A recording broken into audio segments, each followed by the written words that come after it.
शुक्र ग्रह परिष्कार, सौंदर्य और आनंद का ग्रह माना गया है और शुक्र ग्रह को स्त्रीण प्रकृति का माना गया है। यह किसी भी व्यक्ति की कुंडली में स्त्री का कारक ग्रह होता है। यह रोमांटिक एहसास, प्रेम, आराम, विलासिता और वैवाहिक आनंद का प्रतिनिधित्व करता है। जब यह ग्रह कुंडली में शुभ स्थिति में होते हैं तो व्यक्ति को भौतिक सुखों और आराम का आशीर्वाद देते हैं। वहीं अगर कुंडली में शुक्र की अशुभ स्थिति होती है तो यह व्यक्ति को ब्रह्मचर्य और एकांत की ओर ले जा सकता है। यह आकर्षक ग्रह किसी भी व्यक्ति की कोमल भावनाओं को उजागर करता है। यह व्यक्ति में कला और रचनात्मकता को भरता है। यह ग्लैमर और फैशन नैतिकता को भी नियंत्रित करता है।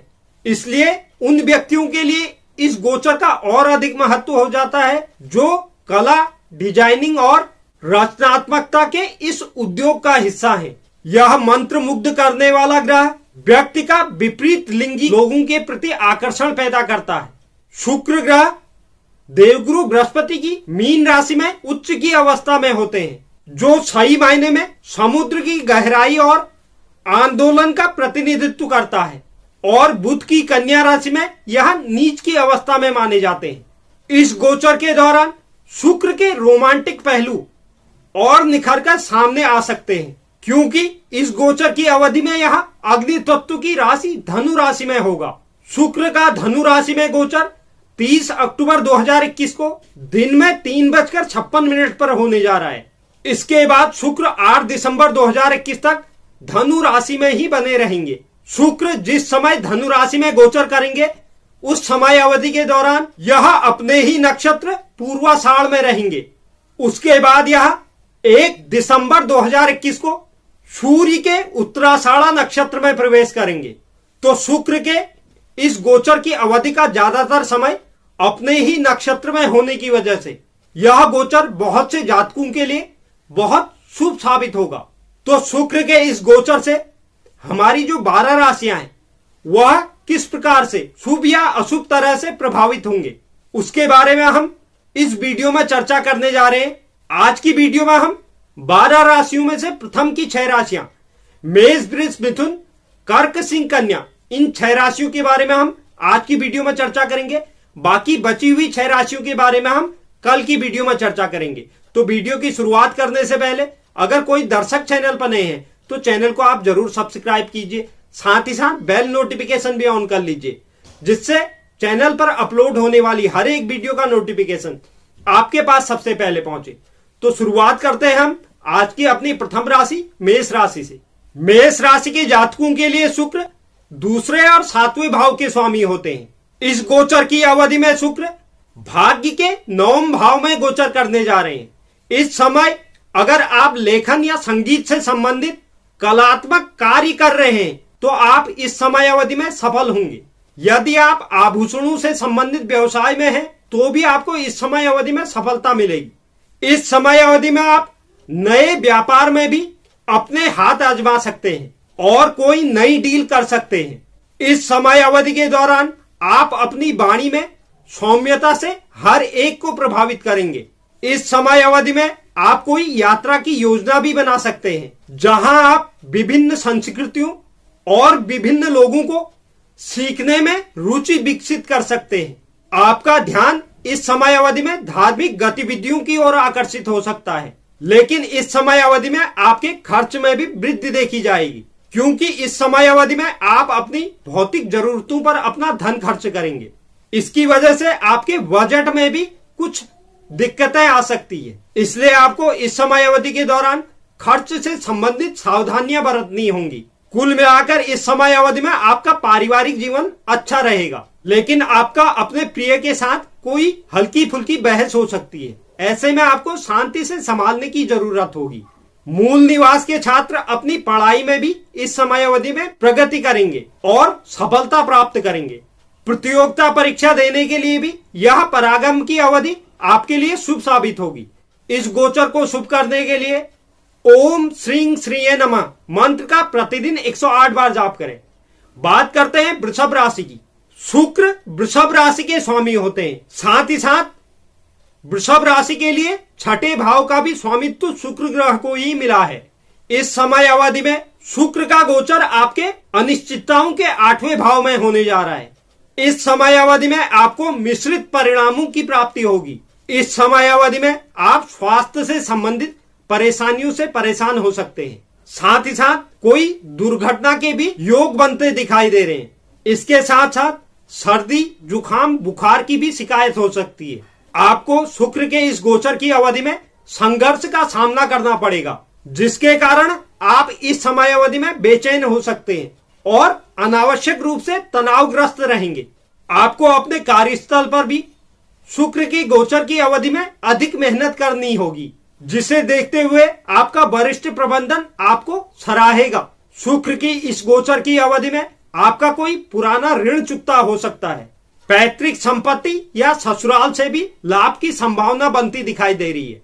शुक्र की इस गोचर की अवधि में आप अपने वैवाहिक जीवन के अलावा बाहर भी कोई रिश्ता बना सकते हैं, जिसके कारण आपका वैवाहिक जीवन उथल पुथल हो सकता है। विद्यार्थी जातक इस समय अवधि में शिक्षा के लिए जो विषय चुनेंगे उसमें उनको सफलता की प्राप्ति होगी। जो लोग मनोविज्ञान और रहस्यवाद में हैं, उनके लिए यह अवधि लाभदायक सिद्ध होगी, क्योंकि इस समय अवधि में आप में सहज शक्तियों में वृद्धि देखी जाएगी। इस गोचर अवधि को शुभ करने के लिए देवी लक्ष्मी की पूजा करें और शुक्रवार के दिन उन्हें कमल पुष्प अर्पित करें। बात करते हैं मिथुन राशि की। शुक्र ग्रह बुध के मित्र हैं और मिथुन राशि में 5वें घर और 12वें घर की अध्यक्षता करते हैं। इस समय अवधि के दौरान शुक्र आपके साझेदारी और वैवाहिक जीवन के 7वें भाव में गोचर करने वाले हैं। वो लोग जो गंभीरता से किसी रिश्ते में पड़ना चाहते हैं, उनके लिए यह समय बहुत अच्छा साबित होगा। इसलिए यदि किसी से आपका प्रेम संबंध है तो अपने दिल की भावनाओं को इस समय आज व्यक्त कर सकते हैं। एकल जातकों के लिए भी इस समय अवधि में कोई नया रिश्ता आ सकता है। इस समय अवधि के दौरान आप कोई लंबी दूरी की यात्रा कर सकते हैं और अपने साथी के साथ आप अच्छा समय व्यतीत करेंगे। जो लोग साझेदारी के व्यवसाय में हैं, उन्हें इस समय अवधि के दौरान चुनौतियों का सामना करना पड़ सकता है, क्योंकि शुक्र की इस गोचर की अवधि में आपके विचार आपके सहयोगी के साथ मेल नहीं खाएंगे और इससे विसंगतियां पैदा होंगी। इस समय अवधि में किसी महिला की भागीदारी से चीजें हल हो सकती हैं। जो लोग आपके स्वयं के व्यवसाय का नेतृत्व कर रहे हैं, वो अपने कार्य योजनाओं और यात्रा के कारण अपने परिवार के सदस्यों के साथ कुछ दूरी का सामना कर सकते हैं। आपका पारिवारिक जीवन अन्यथा अच्छा रहेगा और आप अपने प्रियजनों के साथ आनंददायक क्षण का आनंद लेंगे।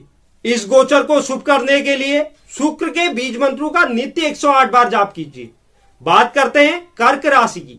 शुक्र आपके 4थे और 11वें भाव के स्वामी होते हैं। रोग, ऋण, रिपु के 6ठे भाव में इस समय अवधि में शुक्र का गोचर होने जा रहा है। शुक्र की इस गोचर की अवधि में आपको अपने परिवार के सदस्यों के साथ कुछ टकराव का सामना करना पड़ सकता है, जो आपके परिवार की शांति और खुशी को खराब कर सकता है।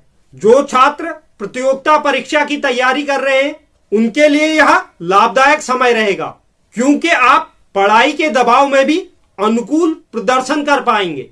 यह आपकी परीक्षा में आपको सीखने और प्रदर्शन को बेहतर बनाने में मदद करेगा। इस समय अवधि के दौरान आप वित्तीय दबाव या असुरक्षा की भावना महसूस कर सकते हैं और अपने प्रियजनों से अपने व्यय को पूरा करने के लिए पैसे उधार लेने के लिए मजबूर हो सकते हैं। यदि कोई संपत्ति या घर खरीदने के लिए आप ऋण लेने की योजना बना रहे हैं, तो यह समय ऋण को स्वीकृत करने के लिए बहुत अनुकूल साबित होगा।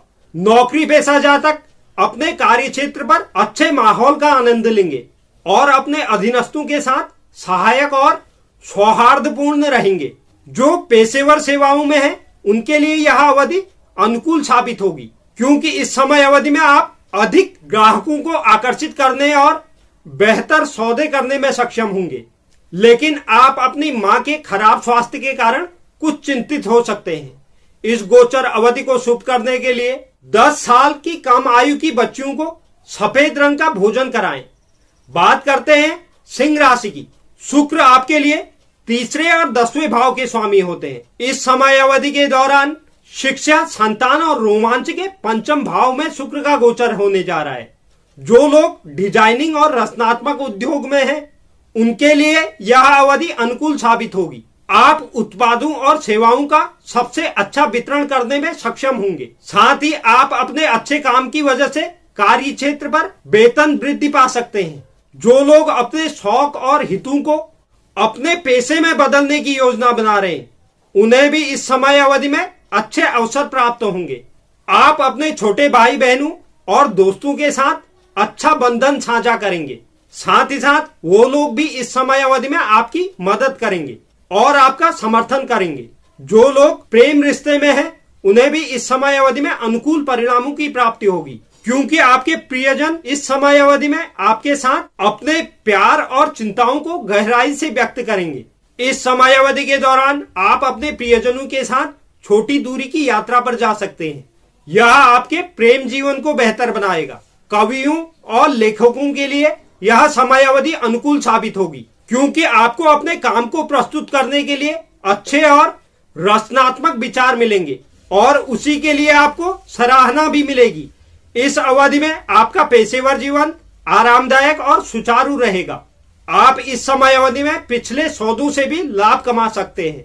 इस गोचर को शुभ करने के लिए हर दिन इत्र और सुगंध का उपयोग करें। बात करते हैं आज की अपनी अंतिम राशि कन्या राशि की। कन्या राशि के जातकों के लिए शुक्र दूसरे और 9वें भाव के स्वामी होते हैं। इस समय अवधि के दौरान माता और सुख के चतुर्थ भाव में शुक्र का गोचर होने जा रहा है। आप इस समय अवधि में अपने परिवार के साथ आरामदायक और सुखद जीवन व्यतीत करेंगे। आपको इस समय अवधि में अपने परिवार और उनकी सुख सुविधाओं की ओर झुकाव रहेगा। इस समय अवधि में आपके घर के सदस्यों के साथ, विशेषकर आपकी मां के साथ आपके संबंध अच्छे होंगे।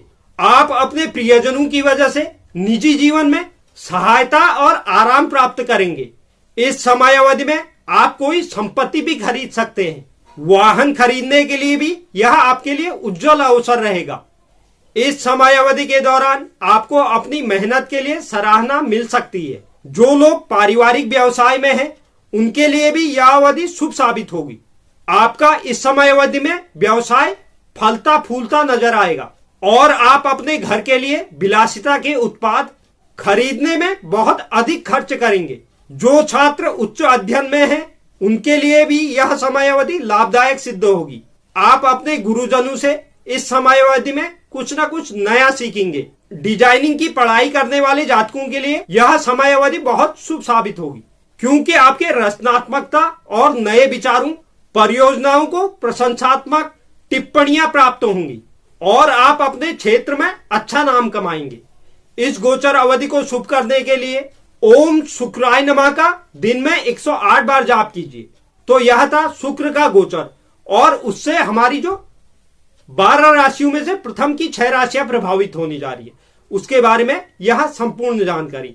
उम्मीद करता हूं आपको यह जानकारी पसंद आई होगी। जो भी दर्शक चैनल पर नए हैं, चैनल को आप जरूर सब्सक्राइब कीजिए। साथ ही साथ बेल नोटिफिकेशन भी ऑन कर लीजिए, जिससे चैनल पर अपलोड होने वाली हर एक वीडियो का नोटिफिकेशन आपके पास सबसे पहले पहुंचे। और आप वीडियो को लाइक कीजिए और शेयर कीजिए। साथ ही साथ कमेंट बॉक्स में आप अपनी राय भी जरूर लिखें। धन्यवाद।